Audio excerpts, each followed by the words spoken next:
O título desta palestra é Tiranos, Revoluções e Guerras. Parece um título horrível, mas é sobre isso que eu vou falar. E vi uma mulher sentada sobre uma besta escarlate, cheias de nomes de blasfêmia. Apocalipse 17:3. Aqui temos uma igreja que controla a besta escarlate.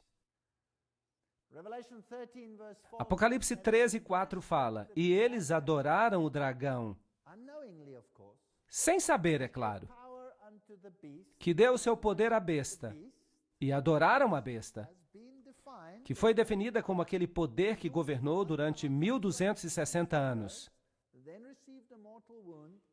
No entanto, recebeu a ferida mortal, mas há de governar de novo no final dos tempos. E nós já identificamos como o catolicismo. E eles adoraram a besta dizendo, quem é semelhante à besta? Quem é capaz de fazer guerra contra ela? Aqui estão eles, prostrados diante desta besta estranha. Os reis do mundo, os figurões deste planeta. Eles prestam culto a ela, eles a adoram através da sua obediência, e lhes concedendo autoridade estatal para lidar com qualquer questão. Aqui está uma citação interessante do livro Papado, Puseísmo e Jesuitismo. Qual é o objetivo dos jesuítas? De acordo com eles, eles somente buscam a glória de Deus. Mas se você examinar os fatos, perceberá que eles buscam simplesmente o domínio mundial. Vejam que Roma perdeu o domínio universal durante a Reforma Protestante. Isso se tornou um grande problema.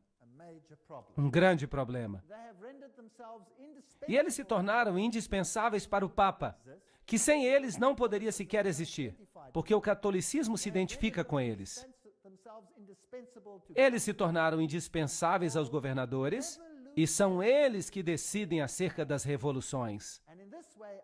E dessa forma, sob um nome ou outro, são eles que governam o mundo. Vejam que o papado se coroou governante de todo o mundo. O Papa se tornou o governante do mundo. Este é o Sacro Império Romano, que se espalhou por todo o planeta. Se nós olharmos os séculos de revolução, começando em 1750 até 1850, vamos ver a Revolução Americana em 1776, e podemos perguntar aos presidentes que viviam então quem era o responsável por essas revoluções. Então, a Revolução Francesa, em 1789, a Revolução Espanhola, em 1823, a Revolução Polonesa, em 1831, as revoluções alemã e italiana, em 1848, em 1917 tivemos a Revolução Russa. E a partir dessa época nós passamos a ter guerras, como a Guerra de 1914 a 1918. Essa guerra fez com que a Revolução Russa se tornasse possível. E a Segunda Guerra Mundial de 1939 a 1945. Houve muitos conflitos neste planeta. Quanto sangue foi derramado neste planeta como consequência dessas revoluções? Por quê? Porque um poder quis assumir controle absoluto. E a Bíblia fala que foi o diabo que lhe concedeu esse poder, de modo que todos se sujeitassem a esse poder, e a nenhum outro. Vamos dar uma olhada nessa breve cronologia aqui. 1717, esse é um período em que houve muitas conflagrações neste planeta. A grande loja maçônica da Inglaterra foi fundada. A Inglaterra era um espinho na carne porque ela era uma nação protestante. Então, os maçons se estabeleceram ali para se infiltrar na Inglaterra. Em 1721, a primeira loja maçônica foi fundada na França. Em 1731, Benjamin Franklin foi iniciado como maçom.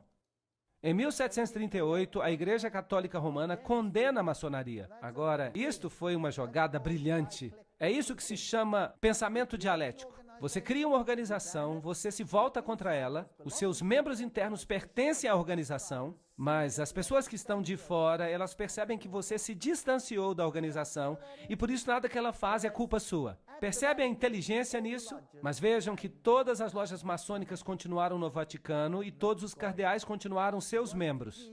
deveria ser um exército protestante, sob o controle da ordem jesuíta, e nós apresentamos uma palestra inteira sobre isso. Aquela palestra sobre quem está por trás das sociedades secretas, e ela está disponível. Em 1758, Sir Francis Dashwood funda o Clube do Fogo do Inferno, e Benjamin Franklin visita a Inglaterra para discutir o futuro das colônias americanas com Dashwood. 1768 é a fundação do rito da observância estrita, ou seja, grau 33º, pelo barão von Hund, com base na tradição templária. Este é um ponto interessante. Então, Frederico da Prússia, ou Frederico o Grande, eu não sei por que eles o consideram grande, mas de todo jeito foi ele que fundou a Ordem dos Arquitetos da África. E é ele que usa o título Illuminati para descrever as suas lojas neomaçônicas. Então, esta é uma história breve, para que nós continuemos. 1770, Benjamin Franklin foi eleito grão-mestre da Loja das Nove Irmãs em Paris. Em 1771, a maçonaria do Grande Oriente foi fundada na França. Em 1776, a Ordem dos Perfectibilistas, ou Illuminati, foi fundada. É assim que eles se chamam, perfeitos. Então, a Revolução Americana começa. Então, por volta de 1776, tudo já estava preparado. Em 1778, Pedro I fundou o Círculo Secreto. Em 1785, o Congresso Grão-Maçônico supostamente planejou a Revolução Francesa. Os Illuminatis foram banidos na Bavária e se tornaram subversivos ali. Em 1789, houve a Revolução Francesa. Em 1784, houve a conspiração dos iluministas para derrubar os monarcas Habsburgs. Eles pertenciam ao Sacro Império Romano. Eles atacaram os monarcas porque a monarquia sempre se opôs ao governo jesuíta. Eles baniam os jesuítas, mas ninguém podia banir o poder da Igreja Católica Romana. Em 1816, John Adams escreveu ao presidente Jefferson: será que nós não deveríamos ter aqui um enxame regular dessas pessoas, disfarçados de forma tão perfeita como somente o rei dos ciganos conseguiria? Disfarçados de pintores, editores, escritores e diretores de escola? Se já houve um corpo de homens que merecesse a condenação eterna na terra e no inferno, é esta sociedade de Loyola. Eles não mediam palavras naquela época, uau! Bem, eles estão falando dos novos jesuítas e eu tenho uma citação para tudo do que eu falo. Muitos escritores nos advertiram dessa grande conspiração dos jesuítas, como, por exemplo, Samuel Morse, o inventor do Código Morse.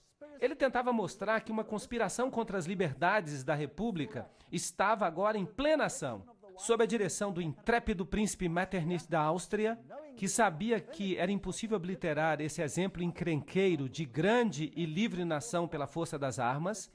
Então tentou realizar o seu objetivo pela agência de um exército de jesuítas.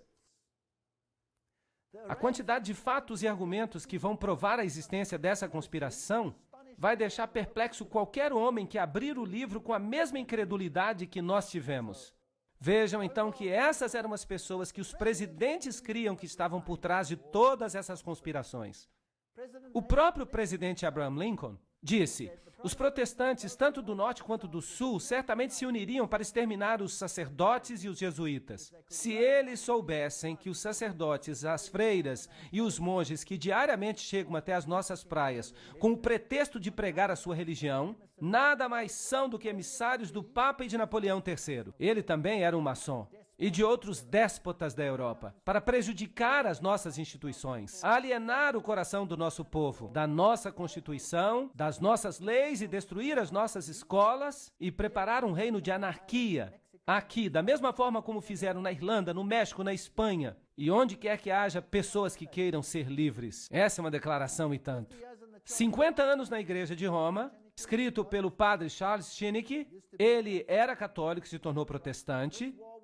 Ele diz que esta guerra não seria possível sem a sinistra influência dos jesuítas. E nós devemos ao Papa o fato de que nós agora vemos a nossa terra vermelha com o sangue dos nossos filhos mais nobres. Abraham Lincoln, 1865, 16º presidente dos Estados Unidos. Esta é uma carta particular de Lincoln, que foi queimada por seu filho Robert, mas foi recuperada por Charles Schinneke. Ele era o confidente pessoal do presidente.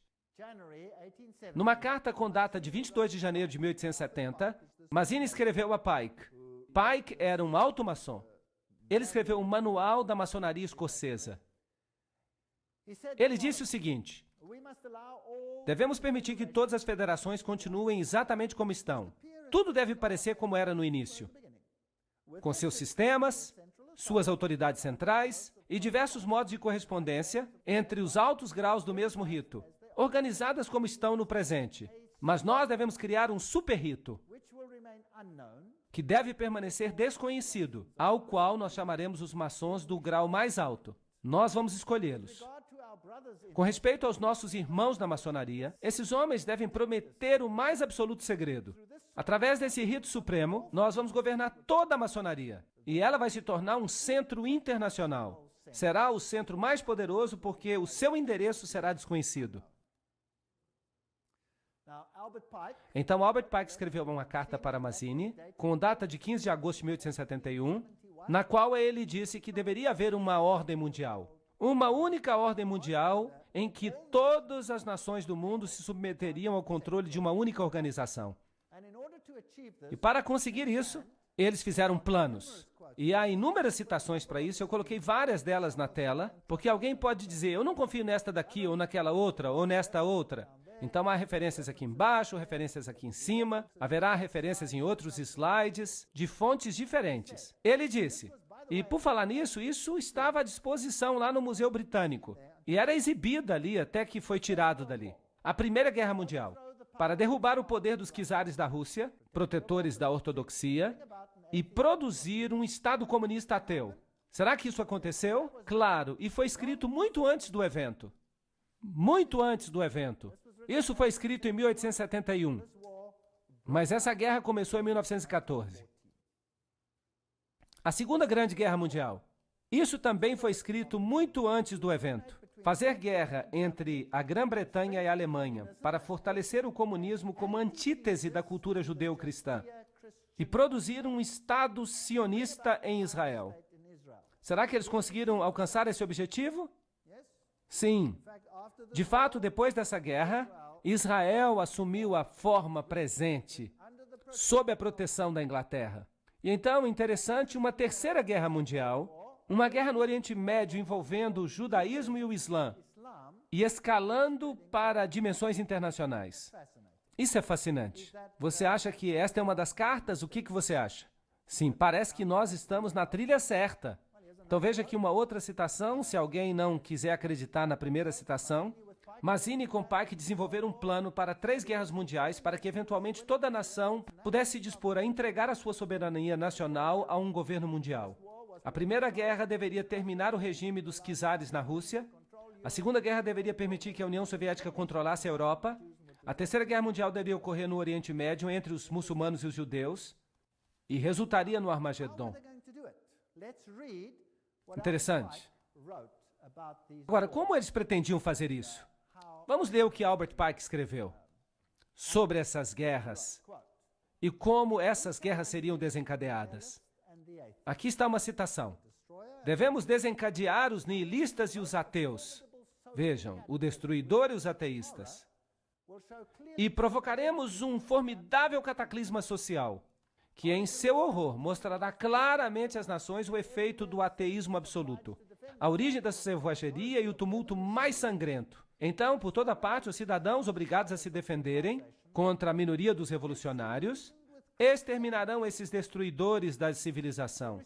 E a massa, desiludida com o cristianismo, receberá a luz pura através da manifestação universal da pura doutrina de Lúcifer. Será a destruição do cristianismo e do ateísmo. Ambos serão conquistados e exterminados ao mesmo tempo. Que plano inteligente! Então você esfrega os dois sistemas que você criou, um contra o outro, e você criou o ateísmo como antítese contra a cultura judeu-cristã, e você faz com que haja uma colisão entre os dois, até que eles se destruam. E disso você vai obter uma nova ordem mundial e uma nova religião, que será muito mais esotérica e honrará a Satanás. Esse não é um plano muito esperto? Bem, ele tem alcançado sucesso. É por isso que em latim, ordo ab chaos, a ordem que vem do caos. Esse é o lema que a maçonaria usa. Aqui está um de seus documentos, lembram-se? E eu tirei essa foto numa loja maçônica. E Weishaupt, o pai do jacobinismo, Lembra-se que falamos sobre isso quando abordamos Apocalipse capítulo 11? O jacobinismo foi o poder que desencadeou a Revolução Francesa. Falamos sobre isso na palestra de Apocalipse 11. Queda da Bastilha, a liberdade e a razão como deusa, substituindo no trono o cristianismo. Então o cristianismo foi removido e começou um novo reino. A monarquia foi deposta. Luís VI e sua esposa perderam a cabeça. Maria Antonieta foi decapitada. E isso acabou com a monarquia. Então Robespierre, que era o líder dos clubes jacobinos, iniciou um reino de terror. E o derramamento de sangue, a sua violência, não tem rivais no que nós já vimos antes. E Voltaire foi o principal filósofo da Revolução Francesa. E vocês podem procurar em qualquer enciclopédia britânica. Essa enciclopédia vai lhe dizer quem era Voltaire. O que ele era? Jesuíta. Eles vão dizer que ele era um jesuíta renegado, que deixou a Igreja Católica Romana para escrever contra ela. Não, não, não. Ele estava simplesmente desempenhando o seu papel com perfeição, porque eles estavam estabelecendo uma antítese. Vocês se lembram do voto que o jesuíta faz? Que eu vou ficar dos dois lados e vou fazer isso com perfeição, desde que no final das contas a Igreja Mãe vença. Bem, segurar uma caneta é estar em guerra. No contrato social, o homem nasce livre. Por toda parte, ele está em cadeias. Um homem pensa que é mestre dos outros, mas ele permanece mais um escravo. Isso é verdade, mas e se você tiver criado a escravidão? Para criar a miséria, para causar a revolução. Será que isso é possível? Então, os filósofos se unem e eles escrevem uma nova Constituição. É a origem dos direitos humanos. Declaração da Revolução Francesa no século XVIII. A Declaração dos Direitos Humanos, o olho que tudo vê e pertence a Lúcifer, a serpente com a cauda na boca, a serpente doadora de vida, serpente eterna, e você tem esse chapéu jacobino esquisito aqui, no topo da espada. E se você observar esse conjunto todo, então você vai ver esse feixe de varas atadas umas às outras. Qual é o nome dessas varas? Vocês se lembram? Fasciae. Fasciae. Um feixe de varas amarradas juntas. E no topo das fasciae você tem esse chapeuzinho estranho. Era um chapéu jacobino. Vejam como ele era. Esta representação é melhor. Também é chamado de capuz frígio. Ele era usado em Roma antiga pelos escravos emancipados, como marca de sua liberdade, mas foi adotado na Revolução como o capuz da liberdade. É isso que eles dizem às massas. Mas eu vou lhe dar o significado real. Aqui está o deus Mitra. E aqui ele está matando o touro. E ele está usando um cachorro, uma cobra e um escorpião. E eles estão abocanhando as partes mais delicadas deste touro. Ele o está destruindo com animais impuros. Trata-se da guerra contra Cristo. Vejam o aspecto do seu chapéu. Seu capuz frígio. Então, trata-se do mitraísmo. E o catolicismo nada mais é do que mitraísmo. O mitraísmo era a religião da Pérsia, era a religião de Roma e é a religião da Igreja Católica Romana. Há 7 graus no mitraísmo. E o grau mais elevado se chama padre. E então você tem uma congregação. Quem na Igreja Católica tem uma congregação e é chamado de padre? O sacerdote. Certo? E ele poderia ser um membro de vários grupos. E também os padres católicos. Eles podem ser o que quer que seja, jesuítas, franciscanos, dominicanos, podem ser membros de qualquer outra ordem. Ciro Grande foi o primeiro a elaborar uma carta com os direitos humanos. A ferida mortal, como nós descrevemos, só para refrescar a sua memória, em 21 de fevereiro de 1798, Papa Pio VI é destronado por Napoleão. O anel foi tirado do dedo e ele morreu no exílio. Agora pensem nisso. Se Napoleão era um maçom, então ele estava sob o controle de quem? Da ordem jesuíta. Quem enviou Napoleão a Roma para prender o Papa? A ordem dos jesuítas. Por quê? Eu pensei muito sobre isso. Dentro da Igreja Católica Romana, há inúmeras ordens. E nem sempre há uma harmonia perfeita entre elas. De fato, a ordem dos jesuítas gradualmente assumiu o controle das outras ordens. Os cavaleiros de Malta não cederam facilmente. Foi difícil submeter-se aos jesuítas. E os dominicanos, eles batiam cabeça contra os jesuítas. De fato, o Papa tirou a Inquisição dos jesuítas e a entregou aos dominicanos. E isso criou enorme tensão. E na Revolução Francesa foi a ordem dominicana que foi destruída, não os jesuítas. Eles continuavam no controle da situação.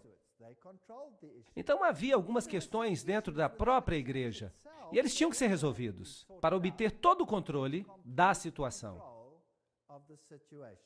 E de fato, no Concílio de Trento, muitos católicos se levantaram e falaram: a palavra, e somente a palavra.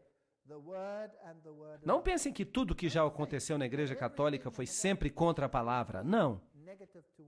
E Martinho Lutero, ele também teve o seu impacto. E então muitos estavam na linha e por isso a Igreja precisou de uma limpeza. Agora, havia outro problema. E o problema é o seguinte: a Reforma havia enquadrado Roma como anticristo. Agora, se a Reforma identifica Roma com o anticristo, qualquer movimento que saia de Roma será olhado com o quê? Com suspeita. Então, por que não aparentemente destruir o papado e fazê-lo ressuscitar livre de tudo aquilo que era contra ele? Ressuscitado como um poder final em completo controle dessas organizações.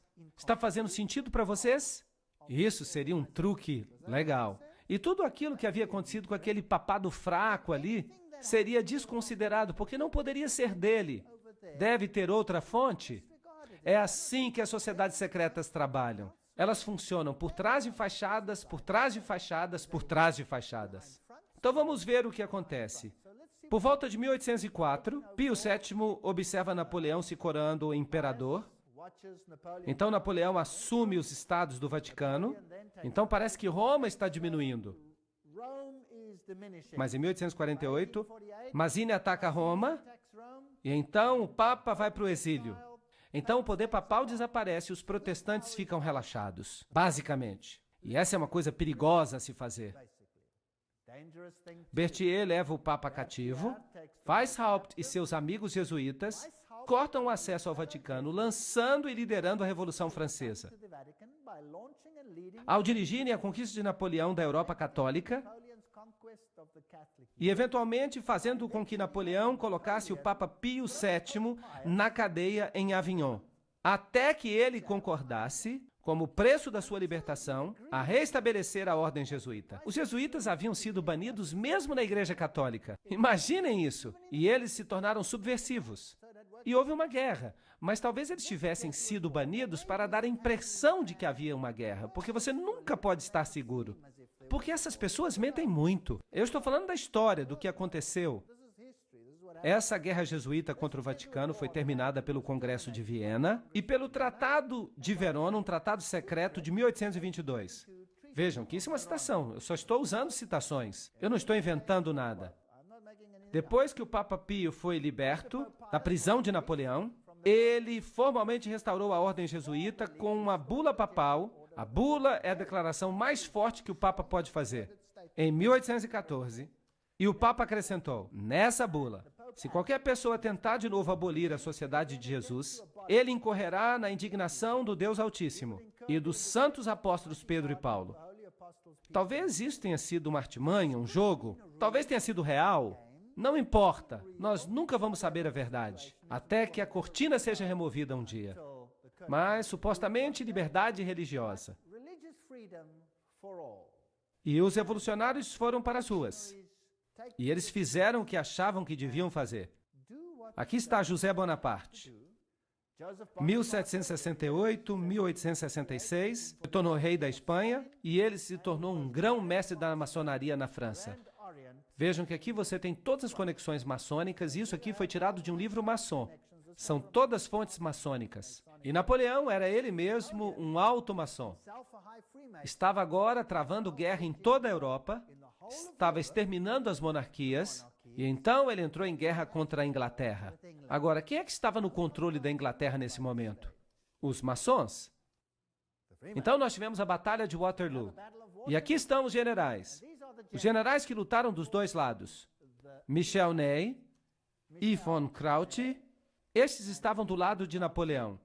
Este era um alto maçom, este era um alto maçom e Napoleão era maçom. Do outro lado, o general Blücher. E quem sabe falar alemão vão se lembrar de um provérbio alemão que significa que o general Blücher foi aquele que deu mais trabalho para Napoleão. Ele era um alto maçom. G. von Scharnhorst também era maçom. Eram todos maçons. E essa guerra, será que ela era de fato uma guerra? Ou era uma guerra de mentirinha? E quem foram aqueles que orquestraram a Primeira Guerra Mundial? Kaiser Guilherme I, o que ele está usando? Ele está usando o avental de maçom. Ele era um maçom, era isso que ele era. E aqui está o Kaiser Frederico o Grande. Vocês estão vendo que ele também está vestido como maçom? E você pode encontrar essas figuras nos livros de maçonaria. Eles se orgulham de que esses reis todos eram maçons. Então, todas essas guerras foram planejadas por maçons. E quem é que governava os maçons? Os jesuítas? Vamos agora dar uma olhada nos Estados Unidos. Aqui está o Capitólio, esse grande prédio.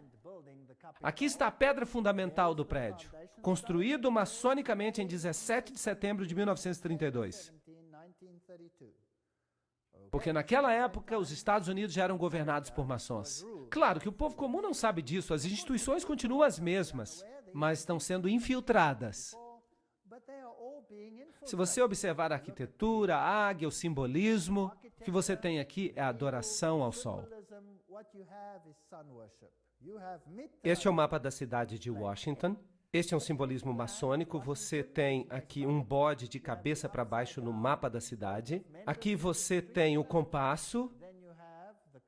E tudo funciona em blocos de 13. Por exemplo, o templo maçônico fica na rua 13.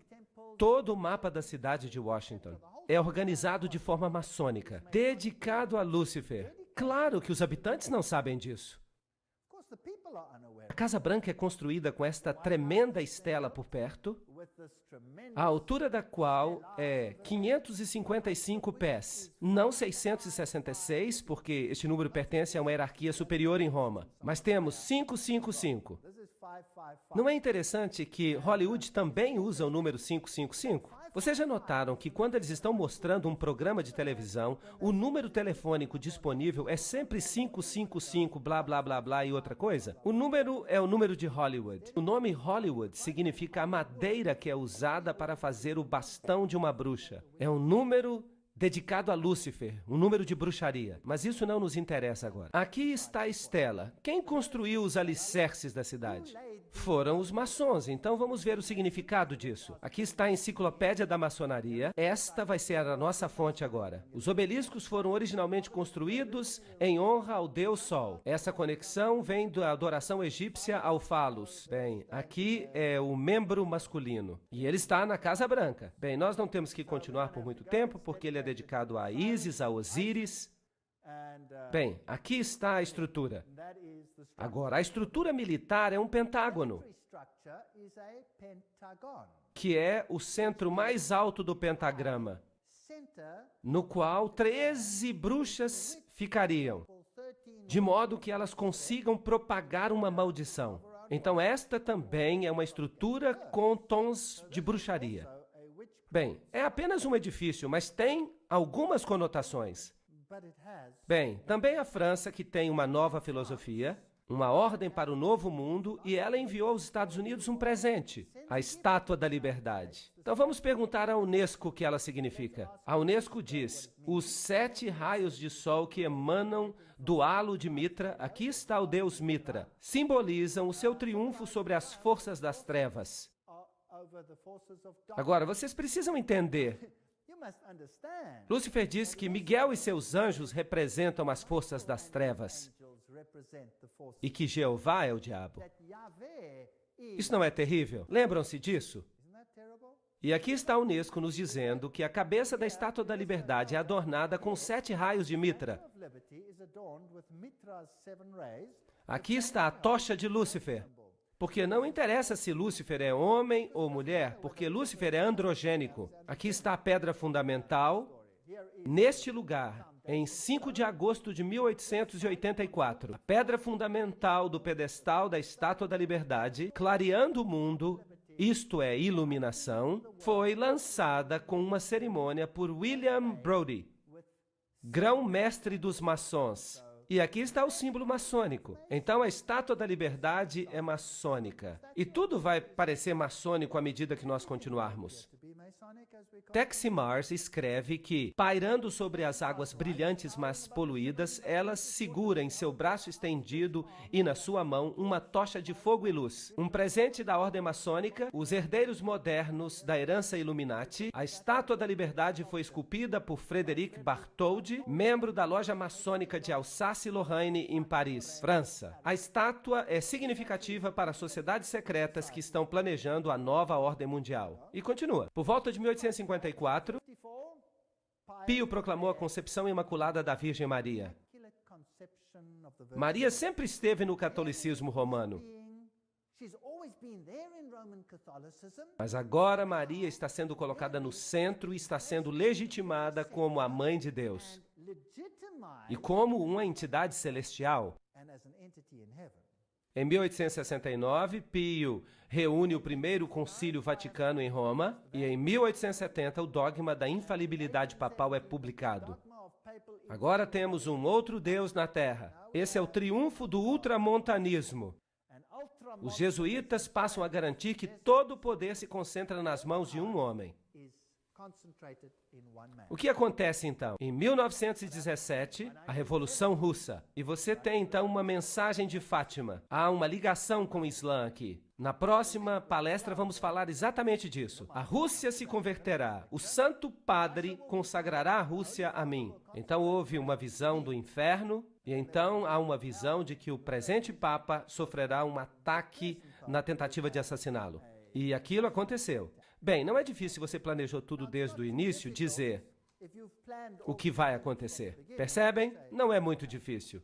Vamos então ver agora os paralelos entre a Revolução Francesa dos Jesuítas e a russa. Eles funcionam assim. As duas revoluções se basearam nos escritos comunistas dos maçons, Voltaire e Marx. Os jesuítas aperfeiçoaram o comunismo em seus sítios no Paraguai. Eles testaram no Paraguai se funcionaria ou não. Eles o aperfeiçoaram lá. As duas revoluções saquearam as igrejas estatais, as duas revoluções terminaram com a monarquia. Em ambos casos, as dinastias Bourbon e Romanov haviam expulso os jesuítas. Eles foram embora nos dois casos, e eles não queriam arriscar de novo. As duas revoluções produziram repúblicas apenas na forma, mas tinham monarquias absolutistas no poder. Eram controladas pelas pessoas que estavam no poder. As duas revoluções declararam o ateísmo como a religião do Estado. As duas revoluções realizaram um reino de terror com uma polícia secreta de inquisição. E, imaginem, foi mesmo um reino de terror. Milhões morreram. Stalin é pessoalmente responsável pela morte de milhões de pessoas. As duas revoluções resultaram em ditadores militares responsáveis pela eliminação dos que discordavam. O mesmo padrão, se funcionou uma vez, por que não usá-lo de novo? As lições aprendidas nessas repúblicas platônicas, lá no Paraguai, elas forneceram a base para o Manifesto Comunista de Marx, pela qual toda a nação da Terra seria diminuída a uma redução guarani, assim destruindo a classe média branca protestante, à medida que restaurasse o feudalismo comunal da Idade Escura de César e do Papa. Isso é uma citação. É uma declaração forte, mas ela resume tudo. Então, Karl Marx, em 1844, escreveu o Manifesto Comunista. Foi neste momento que ele o escreveu. E ele foi publicado em 1848. Em 1928, um concílio papal na Alemanha influenciou o Partido Católico de Centro, tornando-o de direita, e ajudou a promover Hitler ao poder. Agora, quem é Adolf Hitler? Em 1929, Pio dissolve o Partido Católico. Ele já tinha feito o seu trabalho e as pessoas já estavam prontas para votar. E no mesmo ano ele se coroa como soberano do mundo. Que arrogância! Agora o Papa se tornou o soberano do mundo. No mesmo ano, ele assina alguns documentos.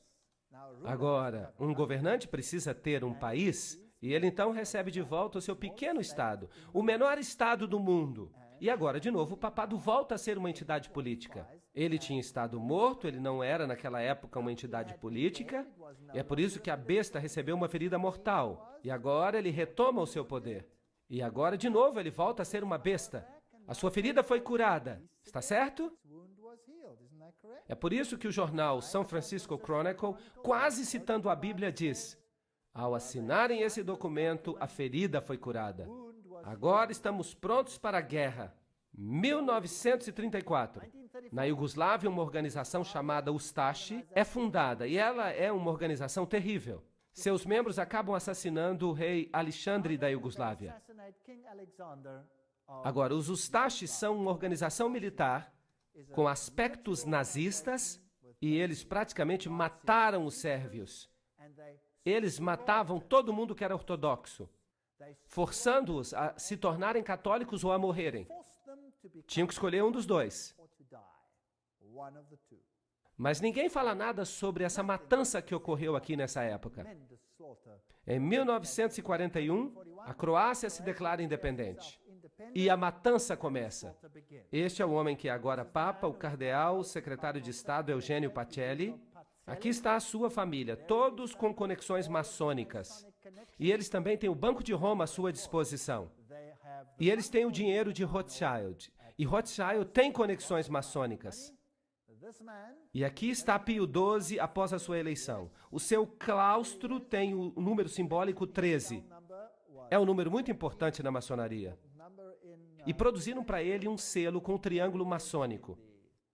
E aqui está ele com o símbolo maçônico, assim como Alexandre disse que tinha. E algo mais. A partir desse momento, o Papa passa a usar o éfode, uma pequena placa que era usada também pelos sacerdotes de Israel. Agora vamos fazer uma pergunta a Albert Mackey, um maçom do 33º grau, para explicar para nós o que isso significa. E ele diz: o sumo sacerdote da loja maçom do Arco Real de 1859 a 1865, nos Estados Unidos, declara na sua obra padrão, aqui está ele, é ele que declara, que o sumo sacerdote da loja maçônica do Arco Real oficialmente usa o éfode. Então, quem é o sumo sacerdote da maçonaria? Ali está ele, o Papa. Bem, Pacelli visitou os Estados Unidos e conversou com este homem, o presidente F.D. Roosevelt. Notem que esta aqui é a foto de uma loja maçônica que talvez nunca devesse ter sido mostrada ao mundo, e talvez eles estejam zangados porque ela se tornou conhecida. Mas ela mostra Roosevelt em sua roupa maçônica. E aí está ele com o seu capuz na cabeça. Aqui está recebendo um aperto de mão maçônico. Percebem como o aperto de mão maçônico é? E numa próxima palestra eu vou falar sobre o que tudo isso simboliza. Por que eles estão usando esses capuz?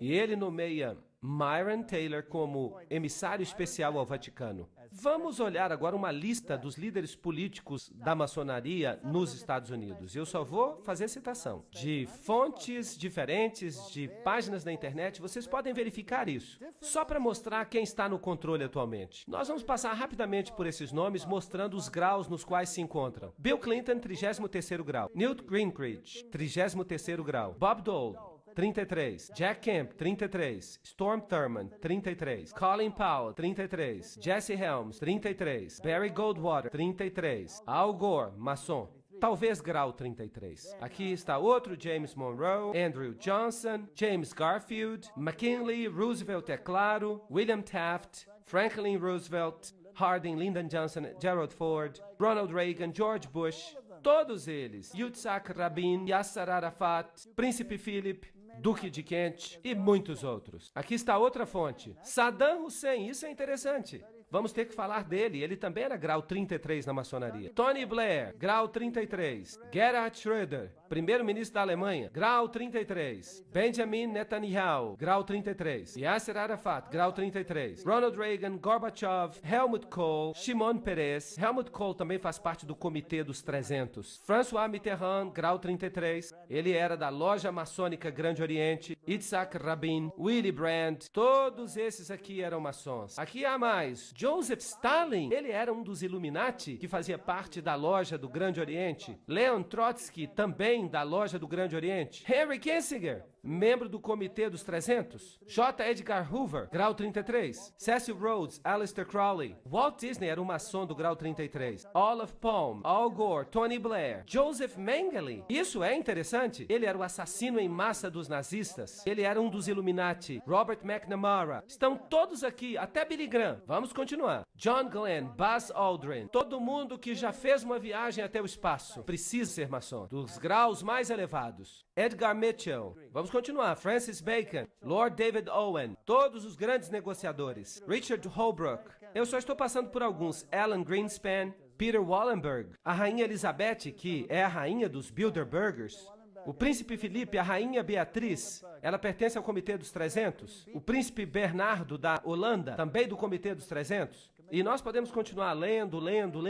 Ted Kennedy, Rockefeller, o Barão Guy de Rothschild. Hillary Clinton, que é uma dama da Sexta Ordem, ela é uma maçom muito elevada. Albert Pike, é claro, vocês também conhecem. Bertrand Russell, Otto de Habsburg, todos estes são maçons. Aqui está Edgar Hoover, o presidente Dwight D. Eisenhower. Aqui está ele honrando com uma grande cruz de grau 33, numa cerimônia especial da Casa Branca, e eles não têm vergonha de nada disso. Praticamente todos os presidentes dos Estados Unidos estão na galeria presidencial da loja. Eu mesmo tirei esta foto. Eu entrei na loja maçônica, eu entrei na sessão dos presidentes e eu tirei cada uma dessas fotos. E então saí.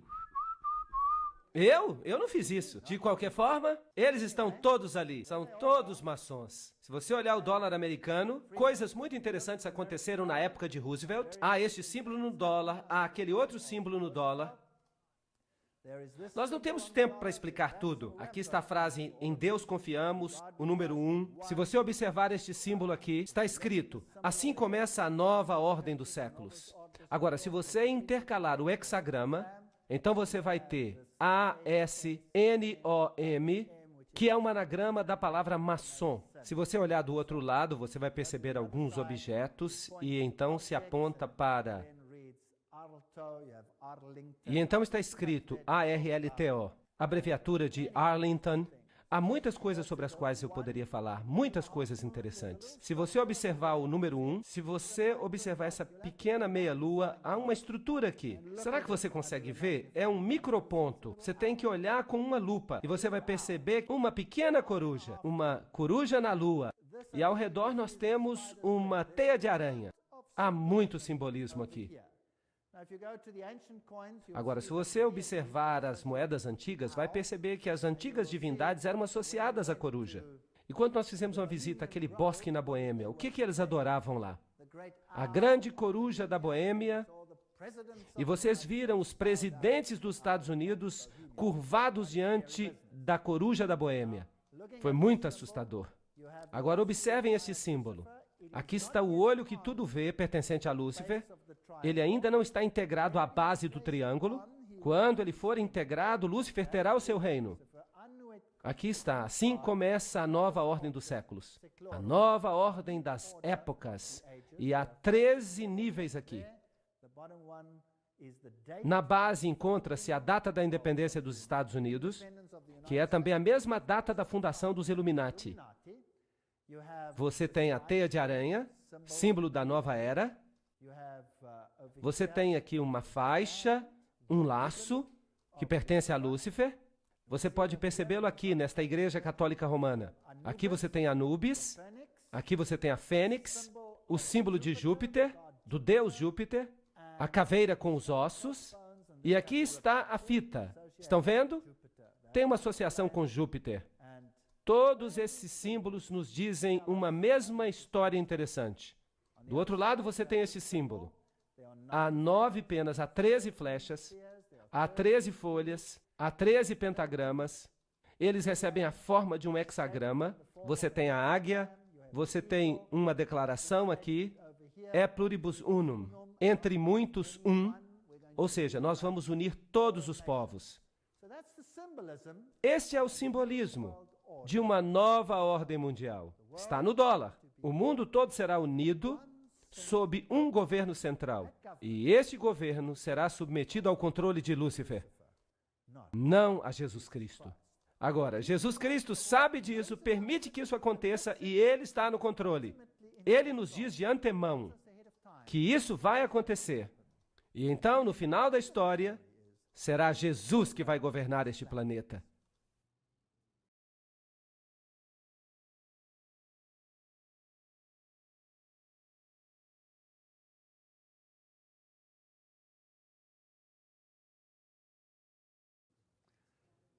Na sessão anterior, estávamos vendo o simbolismo na nota de dólar.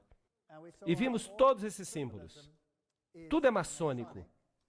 E esses símbolos apareceram na nota do dólar depois da época de Roosevelt.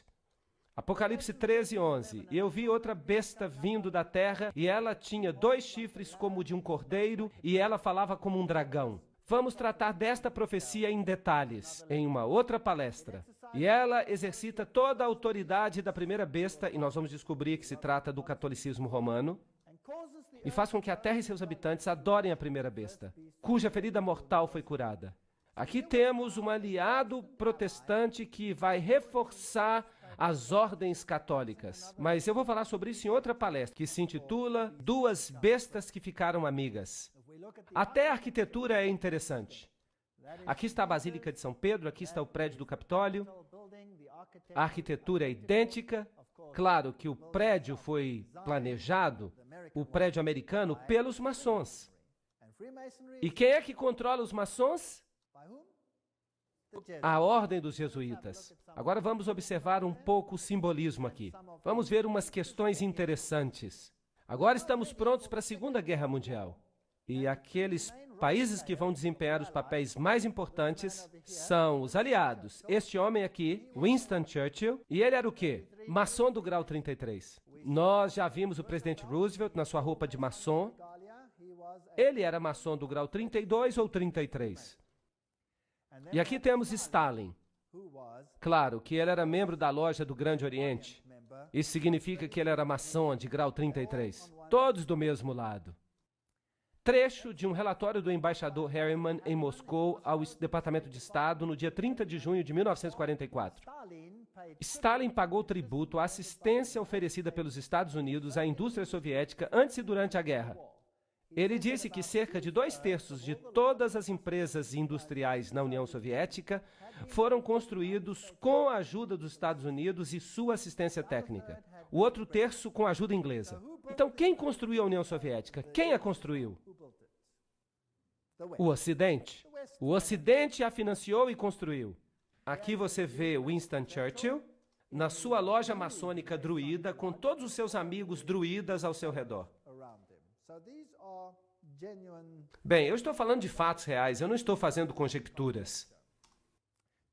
Você se lembra de Pearl Harbor? Felizmente, os 50 anos da declaração de segredo já passou, e agora sabemos como fato, porque isso já foi revelado, que os americanos sabiam que Pearl Harbor ia ser atacado, não é verdade? E eles decidiram que eles não fariam nada a respeito. Por quê? Porque eles precisavam de um incidente para iniciar a guerra. A Constituição americana não permitia que os Estados Unidos entrassem na guerra, e eles precisavam de um incidente. Por isso, eles o criaram. De fato, isso é um assassinato em massa do seu próprio povo, não é verdade? Eles sabiam a respeito, já era conhecimento comum. Isso está nas notícias, acabou-se o pacto de segredo dos 50 anos, e agora ninguém mais pode negar isso. É um fato. Então, os Estados Unidos, já uma vez na história, matou milhares dos seus habitantes para permitir que uma coisa que não era possível antes se tornasse possível depois. Já que tiveram sucesso uma vez, vocês acham que eles podem repetir isso? Eu fico imaginando. E o outro lado? Hitler. Hitler disse: eu aprendi muito da ordem dos jesuítas. Até agora, nunca houve nada mais grandioso na Terra do que o sistema hierárquico da Igreja Católica. Eu repeti muito de sua organização no meu próprio partido. A SS foi constituída de acordo com os princípios dos jesuítas. Himmler, o chefe da SS, tinha uma conexão íntima com os jesuítas através de seu pai e irmão. Hitler falou dele: eu posso ver que Himmler é o nosso Inácio de Loyola. E Joseph Goebbels também era um jesuíta treinado. Então vemos os dois lados. Quem os controlava ambos? Os mesmos partidos. Isso é chamado de tese e antítese. Goebbels, Himmler, esses homens eram jesuítas. Eles eram fascistas. Adolf Hitler, fascista, usando o simbolismo do Deus Sol. A cruz maltesa, os símbolos do Deus Sol. Aqui está ele com Hindenburg. Ele mesmo era maçom. Tudo isso foi planejado. Ele ganhou os jovens para que ficassem de seu lado. Uma das principais personagens católicas a ajudar Hitler a assumir o poder foi Franz von Papen. E Franz von Papen era, obviamente, o líder do Partido Católico. Foi ele que promoveu a Hitler. Então pode-se dizer que a Igreja Católica promoveu a Hitler. Essas duas fotos têm significado maçônico, mas vamos falar sobre isso mais tarde. Vejam que os símbolos que o Terceiro Reich escolheram eram símbolos maçons. Vejam que houve uma aliança feliz no início, mas depois ela deteriorou. Percebam aqui uma saudação do tipo maçônico. Hitler se reuniu com os líderes da igreja e vejam aqui os cardeais fazendo a saudação a Hitler. Percebam que a igreja se envolveu intimamente com o movimento nazista. Aqui estão vários cardeais saudando a Hitler. O Papa e o Führer. Vejam que até hoje há uma dificuldade muito grande para que o Papa Pio seja canonizado por causa das suas conexões com o movimento nazista. Aqui está o novo bispo do Reich, Ludwig Müller. Ele era protestante, estava saudando a Hitler. Ele está apertando a mão com Hitler. Vejam que o bispo protestante anterior já não mais existia, porque Hitler o havia executado. Então, este aqui era uma marionete. Vejam aqui, católicos e protestantes, um do lado do outro. Tentem entender a guerra. Vamos pensar sobre ela. Quem é o problema em termos da Igreja Católica? Em primeiro lugar, a Igreja Ortodoxa no Oriente havia sido um problema, mas a Primeira Guerra Mundial resolveu isso. O czar tinha sido removido e a Igreja Ortodoxa foi sujeitada, como serão todas as igrejas, para que tudo pareça certo, ao ateísmo comunista. Mas os líderes do comunismo eram todos católicos. De fato, eu já viajei a muitos desses países e os mais velhos me disseram daquelas pessoas: agora nós entendemos. Porque os líderes do regime comunista, porque todos eles frequentavam a Igreja Católica. Se eles eram ateus, por que eles eram católicos tão bons? Esse exército poderoso é então construído, a Alemanha é dividida. O norte da Alemanha, e particularmente o lado oriental da Alemanha, é todo protestante. São luteranos, e todos eles são céticos em relação ao papado. Mas o sul da Alemanha é todo católico. Nos países ortodoxos, como toda a União Soviética, você tem a igreja ortodoxa controlando a mente das pessoas. Agora, desde que o comunismo assumiu, isso foi reduzido, foi sujeitado. A igreja ortodoxa foi sujeitada ao Estado. Então vem uma guerra tremenda. E os símbolos levados aqui são os símbolos de Lúcifer. São também usados na teosofia. Você pode vê-los aqui. Aqui está a suástica. Aqui está a serpente que vê tudo. E o próprio Adolf Hitler era um tremendo ocultista. É claro que, como iniciado jesuíta, é isso que ele tinha que ser. Mas a roupagem externa de religião que ele tinha era o catolicismo. Você encontra a mesma suástica aos pés de Buda. E como eu já lhes disse antes, foi um sacerdote jesuíta, o padre Stempfel, não Hitler, que realmente escreveu Minha Luta. Então, um jesuíta escreveu o livro. A SS tem o mesmo símbolo da caveira e ossos. Notem aqui a caveira com os ossos cruzados. E aqui temos o lema: a minha honra é ser leal. O princípio da lealdade. A SS tinha sido organizada por Himmler de acordo com os princípios da ordem jesuíta e ela se transformou numa espécie de nova Inquisição. E qualquer pessoa que não obedecesse ao sistema era destruída. Nós lemos muito na literatura atualmente a respeito dos 6 milhões de judeus que foram mortos.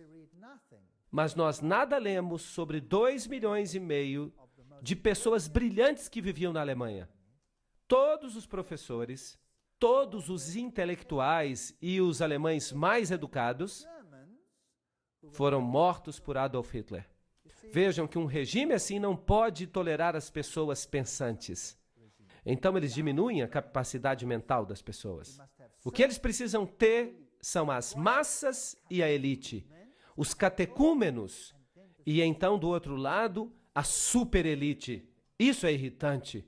Lembram-se daquele jornal jesuíta? Civiltà Católica? Esse é o órgão dos jesuítas. E ele diz, francamente, o fascismo é o regime que corresponde mais intimamente aos conceitos da Igreja de Roma. E o fascismo é fascinante. Desculpem-me o trocadilho. O fascismo tem apenas um líder central. Vejam, o Papa, eventualmente, um líder central. Um líder central e controle absoluto sobre as pessoas, e ainda assim as pessoas acreditam que são livres, porque essas pessoas obtêm tudo o que pedem. E vejam que, diferentemente do comunismo, as pessoas têm direito à propriedade, mas esse direito é um direito qualificado. E eu vou explicar isso numa próxima palestra. Aqui estão as fáscias, lembram-se delas, um feixe de varas, sempre acompanhadas por um machado que simboliza o poder sobre a vida e a morte, carregadas pelos oficiais romanos como símbolo de autoridade. Sob a República, o cônsul ou pretor, quando ele começava uma expedição, ele fazia os seus votos no Monte Capitolino. É onde o Vaticano se encontra hoje. Isso é muito simbólico. Ele era aclamado imperator, em outras palavras, um líder, por suas tropas. Ele decorava suas fáscias com flores de louro e, na sua volta, ele depositava garlândias sobre o Monte Capitolino. Tudo leva a Roma. É uma história fascinante. Onde você encontra as fáscias, você deve saber que Roma está por trás delas. As fáscias podem ter esta forma, ou então o machado pode estar no meio, ou pode ser uma lança, como foi na Revolução Francesa. Tudo isso aqui é fáscia. Onde as fáscias podem ser encontradas? Em 1888, a campanha do futuro presidente Grover Cleveland, Benjamin Harrison o derrotou, mas Cleveland foi reeleito para um mandato não consecutivo em 1892. Aqui está a águia em pé sobre 2 fáscias. Conseguem ver? Fascismo oculto nos Estados Unidos. Vocês sabiam que os Estados Unidos deveriam estar tão longe do fascismo quanto o Ocidente é do Oriente? Bem. Não é fascinante que, se você olhar o Capitol e você for bem alto lá no edifício, você vai perceber, aqui temos fáscia. Então, eventualmente, os Estados Unidos vão se tornar um país fascista. Ninguém creria nisso. Há 50 anos, há 500 anos, há 10 anos, talvez até mesmo há 5 anos. Mas hoje, o que vocês acham? Será que nós estamos vendo hoje um controle absoluto sobre os indivíduos, assim como acontecia na época da SS? Será que uma nova lei vai aparecer para proteger as pessoas em relação ao Estado? Sim ou não? Vocês já ouviram falar da lei dos patriotas? Muitas leis interessantes vão aparecer. Que tipo de governo é esse? Interessante? Aí está. Vocês sabiam que a fáscia por trás do pódio da Assembleia Legislativa em Washington, D.C.? Nós temos uma espécie de machado de ouro. Sim, o machado das fáscias.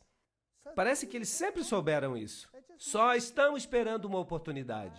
Aqui temos moedas romanas antigas com as fáscias. Aqui estão as fáscias atrás de uma moeda de 10 centavos. Nos Estados Unidos, com a chama ali. Fáscias também no dólar americano. Aqui temos a insígnia da Guarda Nacional. Ela tem fáscias. Há fáscias na Estátua da Liberdade. Vamos ler o que Anthony Sutton... Lembram-se desse homem? Ele escreveu sobre caveiras e ossos e ele foi educado nas universidades de Londres. Ele era um pesquisador da instituição Hoover. Era um homem importante. Vamos ver o que ele tem a dizer. Como a ordem cria guerra e revolução. Nós falamos sobre caveira e ossos. Eles são os Illuminati e eles são os jesuítas. Eles trabalham por trás dos bastidores. A história operacional da ordem só pode ser compreendida dentro do panorama do processo dialético hegeliano. Hegel foi o homem importante que disse que sempre precisamos criar dois opostos, a tese e a antítese. Ele disse, esfregue um no outro, não importa quantas pessoas morram nesse processo. Então você vai conseguir o que você realmente queria. Desse axioma se segue que o conflito controlado pode criar uma história predeterminada. Por exemplo, quando a Comissão Trilateral discute a administração de conflito, nós já lemos esta citação antes, então vamos pulá-la. A síntese, ou seja, a aproximação, buscada pelo estabelecimento, é chamada de nova ordem mundial. Sem administração de conflito, essa nova ordem mundial nunca vai existir. As ações individuais e aleatórias na sociedade jamais levariam a essa síntese, porque elas são artificiais, portanto, elas precisam ser criadas. Você escuta sobre uma guerra aqui, outra guerra acolá, você escuta falando de revoluções. As revoluções precisam ser financiadas, mas ninguém fala sobre quem financia as revoluções.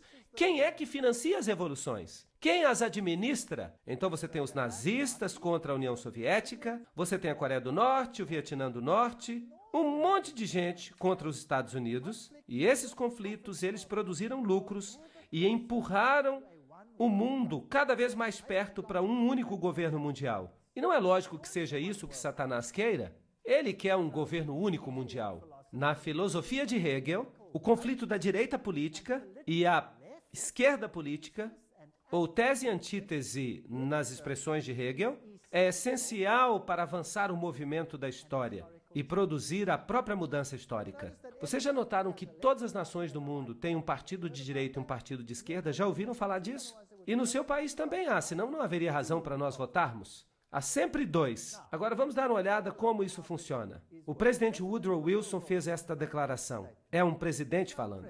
Alguns dos homens mais importantes dos Estados Unidos, nas áreas do comércio e da manufatura, eles sabem que há um poder tão organizado, tão sutil, tão completo, tão onipresente que seria melhor eles não falarem sobre ele em voz alta, quando eles tentam condená-lo. Ahá! Aqui está o poder que controla todas as coisas. Karl Marx, no Capital, ele propõe que o capitalismo seja a tese e o comunismo seja a antítese. Por isso, há jesuítas que defendem o capitalismo e há jesuítas que defendem o comunismo. O conflito de opostos deve, no sistema hegeliano, produzir uma sociedade que não seja nem capitalista nem comunista. Isso é síntese. Além do mais, no esquema hegeliano de eventos, esta nova síntese refletirá o conceito do Estado como Deus. E o indivíduo será totalmente subordinado a esse Estado poderoso. Qual é, então, a função de um parlamento ou de um congresso para os hegelianos? Essas instituições existem meramente para permitir que os indivíduos sintam que suas opiniões têm algum valor e para permitir que um governo tire vantagem de qualquer sabedoria que o camponês pode acidentalmente demonstrar. Certo?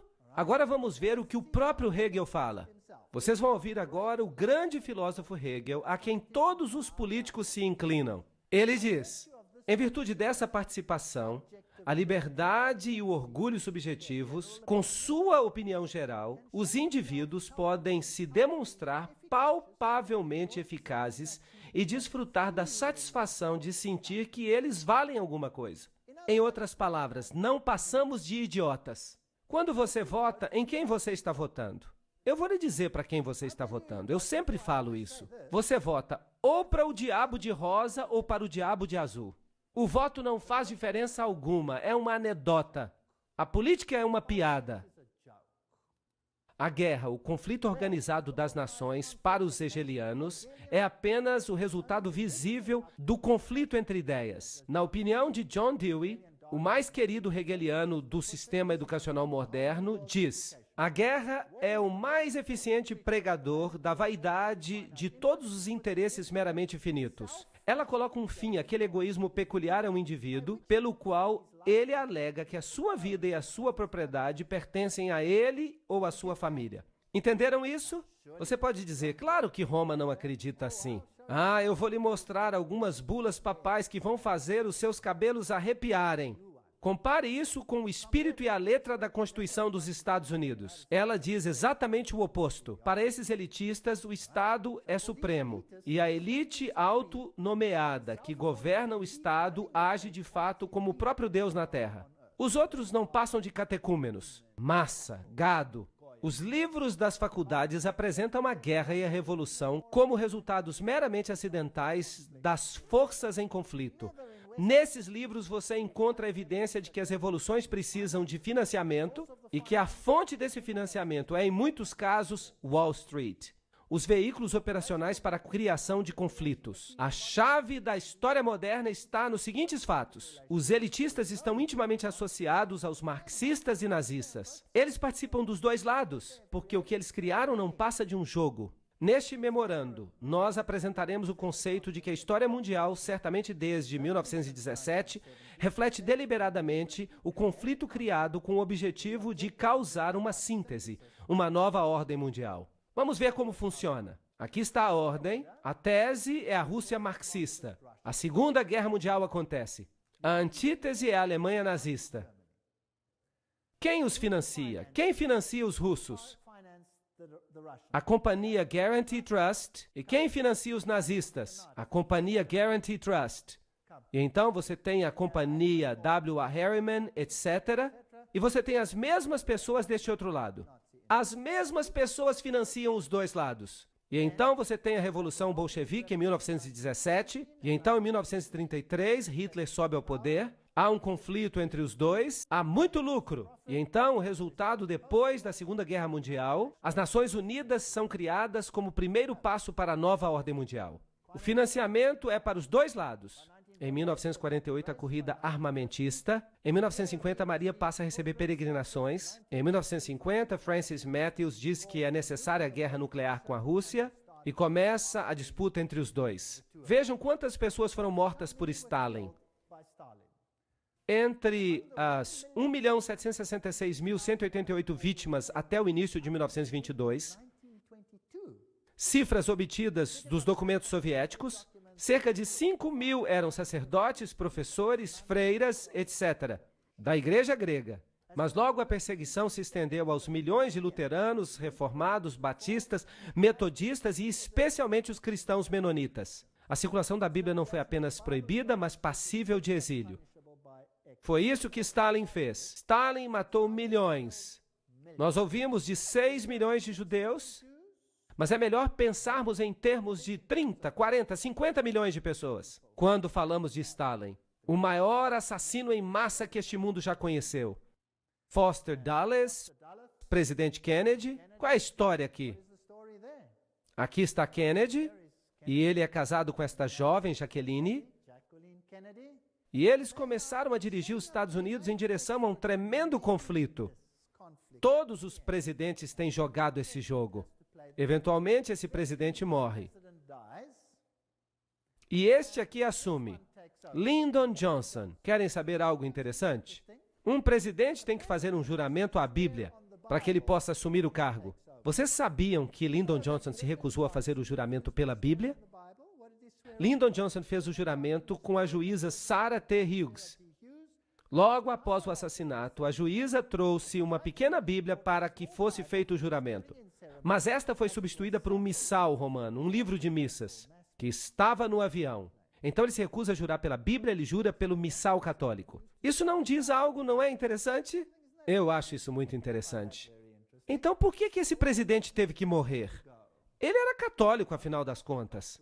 Será que é possível que nem todo católico seja tão facilmente enganado?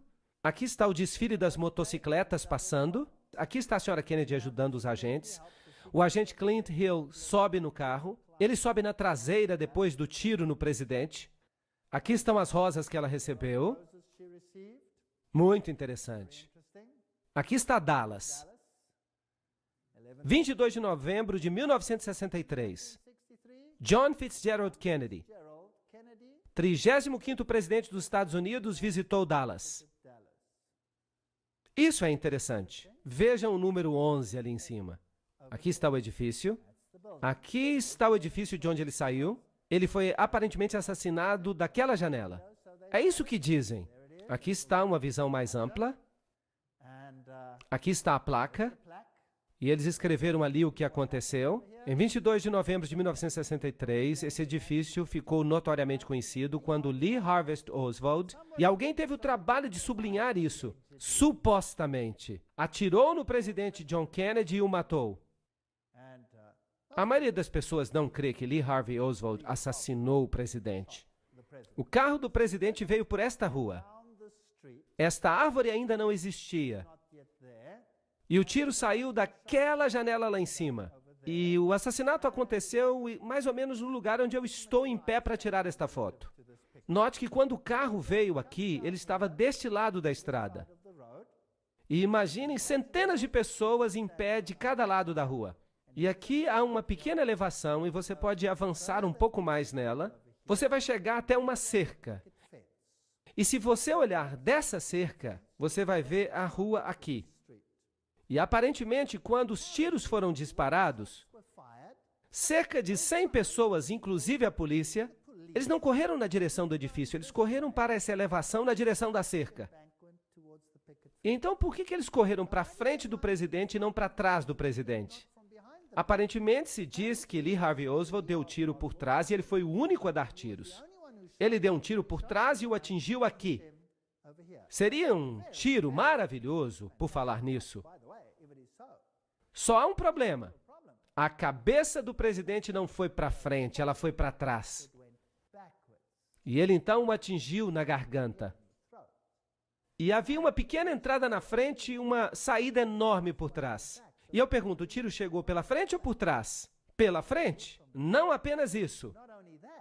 Houve tiros também de outros lugares. E eles se intercalaram de modo que todos eles atingiram o presidente.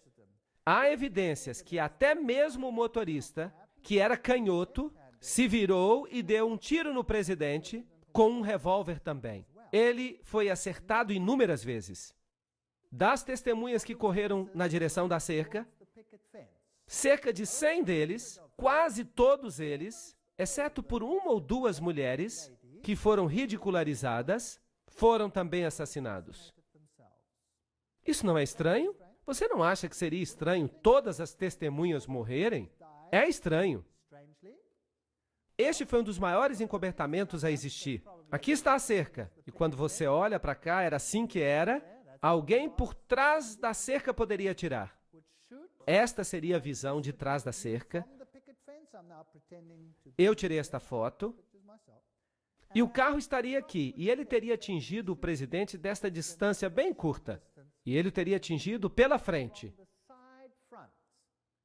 E é interessante que a cabeça do presidente se moveu para trás e para o seu lado esquerdo. Uau! Assim. Isso significa que ele deve ter recebido o tiro do lado da frente? Certo? Isso não é lógico? Muito bem. Será que sou eu que estou dizendo isso ou isso é conhecimento público? Isto é conhecimento público. Mas, no entanto, é negado pelo governo. Ele só tem um bode expiatório, Lee Harvey Oswald. Aí está o lugar onde Kennedy morreu, bem na direção daquela cerca. Vamos olhar então como morreu JF Kennedy.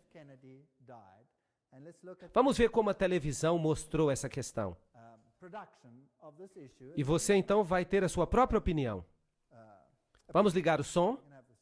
Dallas, Texas, 22 de novembro de 1963. Presidente John F. Kennedy assassinado. 37 anos depois, o povo americano ainda não sabe a verdade.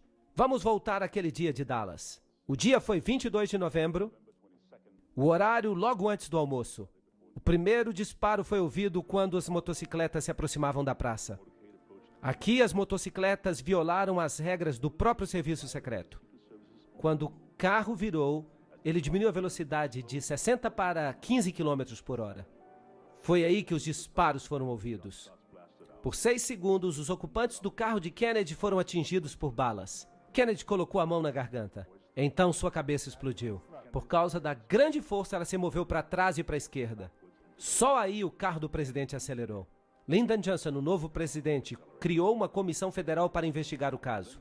A comissão Warren nos deu a versão oficial. Lee Harvey Oswald tinha agido sozinho. Mas se todos os tiros vieram de trás, por que então a cabeça do presidente se moveu para trás? E por que tantas pessoas, inclusive a polícia, não correram em direção ao armazém de livros onde Lee Oswald estava, mas na direção da cerca?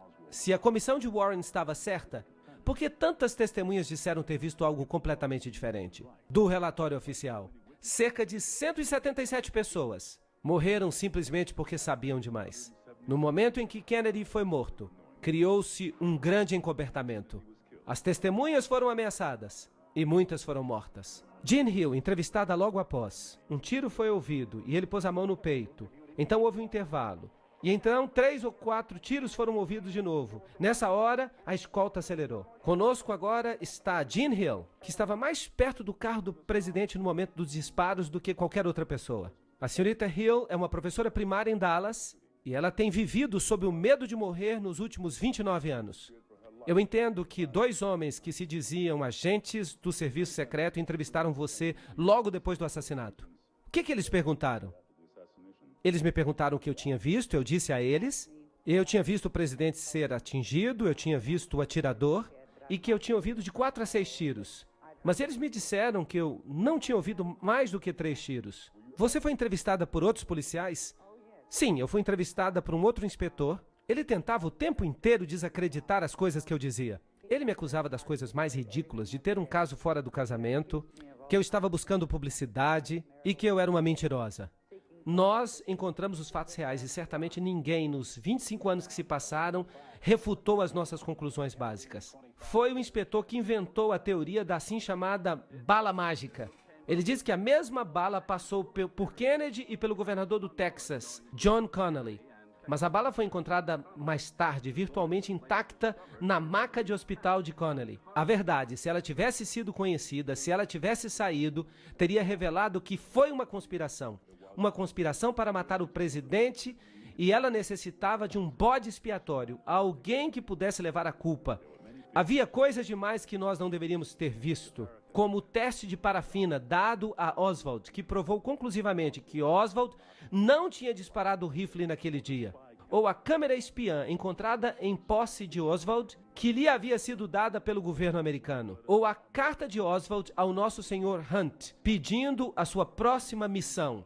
O único Hunt que nós conhecemos neste caso é Howard Hunt, da CIA, que tinha um escritório juntamente com Oswald em Nova Orleans. O escritório pertencia a Guy Bannister, um membro do FBI. Não apenas o endereço dele estava nos panfletos favoráveis a Castro de Oswald, mas a conta que Oswald usava para imprimir os panfletos pertencia à CIA. Howard Hunt com a CIA, Guy Bannister com o FBI e Lee Harvey Oswald, todos no mesmo escritório. Aqui está uma teoria de como o presidente Kennedy foi morto. A escolta de Kennedy deveria virar 2 vezes, levando diretamente a uma triangulação. O primeiro tiro partiu da cerca, atingiu a Kennedy na garganta. O segundo tiro veio do edifício Daltex, perto do armazém de livros. Ele entrou nas costas de Kennedy. O terceiro tiro veio do canto sudoeste do depósito de livros, no 7º andar. O quarto tiro veio do Daltex. Ele errou por pouco, atingiu o meio-fio, ferindo um transeunte. O 5º e o 6º disparos foram feitos quase simultaneamente, do depósito e da cerca. Ambos atingiram a cabeça de Kennedy. Um da parte de cima, movendo-o para frente, e então, um instante mais tarde, um de cima, movendo-o para trás. Outra teoria inclui o motorista, o agente do serviço secreto William Greer, como um dos atiradores. Observem o motorista atentamente. Aqui você vê o passageiro na frente, virando para trás, olhando para o presidente. Em vez de pulando para ajudá-lo, ele volta-se para frente. O motorista agora está se virando. A arma aparece e ele dispara. Você o verá repetidamente nessas sequências. Kennedy já foi atingido na garganta. Ele está caindo para a esquerda. O motorista agora começa a virar. O seu braço esquerdo passa por cima do ombro direito. E ele dispara agora. De novo você vê o motorista virar. De novo a arma aparece. Ele está se virando de novo. A arma aparece, ele dispara. Você pode ver claramente ele se virando. A arma aparece sobre o seu ombro direito. Uma das primeiras atividades de William Greer, o motorista, depois que a limusine presidencial chegou ao Hospital Parkland, foi conseguir um balde e uma esponja com água. E ele começou a lavar o sangue e pedaços de cérebro que estavam na limusine do presidente. Há uma nova teoria sobre o assassinato de John F. Kennedy. Um cientista do governo diz que as fitas da polícia dão nova evidência de um segundo atirador. Se puder ser provado que o barulho na fita é um disparo e que ele de fato veio daquela colina cheia de grama, então teríamos evidência de que havia um segundo atirador, além de Harvey Lee Oswald. Mas até agora, poucos concordam com as conclusões a que chegou Thomas. Eu gostaria de saber por que demorou tanto para que esta informação e a verdade fosse exposta. Em primeiro lugar, ela não foi exposta ainda, e eu não acho que ela jamais o seja. Os segredos do governo têm uma finalidade, e uma finalidade apenas. Não é impedir que os inimigos saibam o que está acontecendo, mas é impedir que o povo americano saiba o que está acontecendo.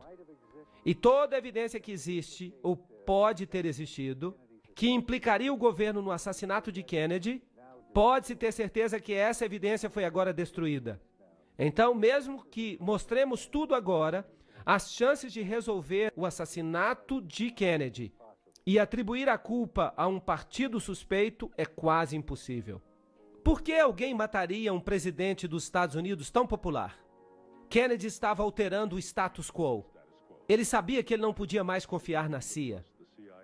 Ele estava transferindo as operações secretas diretamente para os chefes de Estado. Logo depois disso, ele despediu Alan Dulles, que tinha sido diretor da CIA desde 1953. Kennedy continuava a fazer inimigos, embora evitasse confrontações. Ele até ordenou que as tropas americanas saíssem do Vietnã. Bem, vocês perceberam o motorista se virando, se vocês conseguiram. É difícil de ver. Você viu a cabeça virando para cima. Você deve ter visto tudo isso. O livro Assassinos do Vaticano diz que depois do fracasso da invasão da Baía dos Porcos, o presidente Kennedy mudou. Por causa da traição do Conselho de Jesuítas com respeito às relações estrangeiras na pessoa de McGeorge Bundy, ele procurou quebrar a CIA em milhares de pedaços. Agora, a CIA é o serviço secreto. Para que quebrar isso? Então ele exigiu a volta da moeda americana até o padrão de ouro. Isso era um grande problema. Isso pararia o tesouro americano. E uma outra coisa que ele disse, eu vou separar a igreja do Estado. Eu acho que isso foi um grande engano. Um engano aos olhos dos jesuítas. Lembrem-se que Loyola disse, finalmente vamos ganhar uma engenhosa ascendência sobre princesas, nobres e os magistrados de todos os lugares, para que eles estejam dispostos a nosso comando de sacrificarem até mesmo suas relações mais íntimas, seus amigos mais próximos, quando dissermos que é para o nosso interesse e vantagem. Isso é fascinante. Nós sabemos que Jacqueline Kennedy cresceu num convento jesuíta. Mas vamos deixar assim. Um dos principais escritores dos discursos de Nixon durante 3 anos inteiros foi o padre jesuíta, reverendo John McLaughlin. Ele escrevia os discursos de Nixon por um salário de $32 mil por ano. Era muito dinheiro naquela época. E aqui está o próximo presidente, Gerald Ford. Era um maçom de grau 33. Eu tirei esta foto eu mesmo numa loja maçônica. E ele assina dizendo que é um maçom de grau 33. Essa gente não é quem ela diz que é. Quando nós olhamos para ele, e nós olhamos esses apertos de mão e a aliança santa entre o papado e os Estados Unidos da América, e por falar nisto, esta foto é muito importante. E Reagan nomeou este homem para ser um representante no Vaticano. Em 1987, o Papa João Paulo II visita os Estados Unidos e o presidente Reagan se encontra com ele e diz, quando falardes, ouviremos. Não há nenhuma separação entre igreja e Estado aqui, pois de todo o nosso coração nós desejamos tornar esta terra melhor ainda. E o Papa respondeu, Eu venho como amigo, amigo da América e de todos os americanos. Católicos, ortodoxos, judeus, todos os homens de boa fé. Isso é interessante. Vejam aqui os dois juntos. De novo, esta é uma foto maçônica, mas não vamos falar em detalhes. Esta também é outra foto maçônica, mas não vamos entrar nos detalhes. Como é que eles planejavam as viagens deles? Vamos perguntar a eles. Aqui está Ronald Reagan, planejando a sua visita ao presidente da Rússia. Gorbachev propôs uma reunião em Reykjavik, na Islândia. Washington concordou. Os astrólogos escolheram a data e o tempo da partida e às 9h45 de 9 de outubro, Reagan viajou para Reykjavik. Uau! Ele está agora agindo como Nabucodonosor. Vamos chamar os astrólogos para que eles nos digam quando esta reunião deve ocorrer. Vocês sabem? O 11 é uma data muito importante. Os presidentes morrem nela, os edifícios caem nela. O meu Papa é João Paulo II. Confirmo para vós, como o Papa do meu segredo, o Papa sobre quem eu falo às crianças durante as aparições, o Papa do meu amor e da minha tristeza. É isso que Maria aparentemente disse às crianças, lá em Fátima. Este é o Papa do meu segredo. Significa que Maria havia predito que haveria uma tentativa de assassiná-lo. E os canais modernos, através do Padre Golbi, dizem que este é o Papa da promessa. Bem, Malachi Martin, no livro As Chaves deste Sangue, obra aprovada pelo Vaticano, escreve claramente a nova agenda, a agenda do céu, o grande plano de Deus para a nova ordem mundial já começou. E o Papa João Paulo entrará agora na arena, no final do jogo do milênio, como muito mais do que um mero gigante geopolítico da sua época. Ele era e continua sendo o confiante e sereno servo do grande plano. Eles estão usando linguagem maçônica. Ele vai ser o poderoso chefão, o líder. Todo esse derramamento de sangue, todas essas guerras, na Alemanha o que aconteceu? O que a guerra fez à Alemanha? A Segunda Guerra Mundial. O norte da Alemanha ficou devastado. Foi uma bola de fogo. E isso era ilegal em todas as convenções. Eles jogaram bombas de fogo no norte da Alemanha. Hamburgo foi destruída por uma bomba de fogo. Agora, as bombas de fogo não destroem apenas alvos militares. O que elas destroem? Elas queimam as pessoas vivas. Elas foram jogadas para destruir as pessoas. E então, na Alemanha Oriental, todo o conclave protestante foi separado e entregue à Rússia Soviética por 2 gerações. E foram obrigados a seguir o ateísmo. Hoje não há mais protestantes lá. O protestantismo foi destruído, a Igreja Ortodoxa foi subjugada, todos ficaram sujeitos a Roma. Milhões de sérvios morreram. Milhões. Houve uma matança nesses últimos séculos, como o mundo jamais viu antes. Por quê? Para obter total controle do mundo. Vejam o que Gerard Newkirk diz. Nas últimas 2 décadas, especialmente durante a administração de Reagan e os últimos 2 anos com George W., os Estados Unidos estão se parecendo menos com uma democracia e mais como uma criatura fascista altamente evoluída. Isso não é interessante? Eu não estou dizendo nada, eu só estou lendo. Esvaziados das idiosincrasias e dos defeitos de seus progenitores, os que praticavam isso. Esta forma de fascismo tem uma máquina de propaganda que é indubitavelmente a mais eficiente que o mundo já viu. Nós estamos num período de tempo interessante. E aqui nós vemos o George com o Papa, e aqui vemos o primeiro-ministro da Inglaterra com o Papa. Todos esses milhares de pontos de luz, eles são maçons do grau 33. Eles são membros das caveiras e ossos. São Illuminati. É um maçom de grau 33, com o Papa. Vamos ver agora esta fotografia. Aqui está o presidente George W. Bush, com o Papa, debaixo da fotografia de Inácio Loyola. Quem vai ser o grande líder espiritual da nova ordem mundial? Preste atenção nesta foto. O Papa sentado no altar de Corazim. Isso ocorreu quando ele visitou Jerusalém, Israel, recentemente. No fundo, nós vemos Cristo com um livro aberto onde está escrito: amai os vossos inimigos, virei em breve. O que mais você vê? No trono, uma cruz de cabeça para baixo. Ali está o Papa de novo com uma cruz de cabeça para baixo. Símbolo da vitória de Lúcifer sobre Cristo. A situação é uma situação triste. Nós olhamos os ensinamentos do iluminismo, nós observamos os ensinamentos da ordem maçônica, das sociedades secretas, e nós vimos que Lúcifer é o Deus deles. São eles que dizem isso. E então, o que devemos fazer? Sair dela, povo meu, para que não participeis de seus pecados. Eu creio que nós estamos no limiar da história. Eu acredito que os eventos finais estão se desdobrando. E eu creio que nós não precisamos ter medo, porque Deus disse que Ele lhes daria a oportunidade para que eles se revelassem.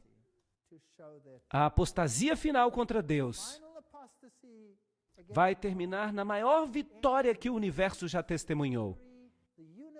E logo, o reino da glória começará. Bem, se você pensa que nós estamos falando de um futuro distante, eu tenho uma notícia para você. Está às portas. Jesus está voltando. Obrigado.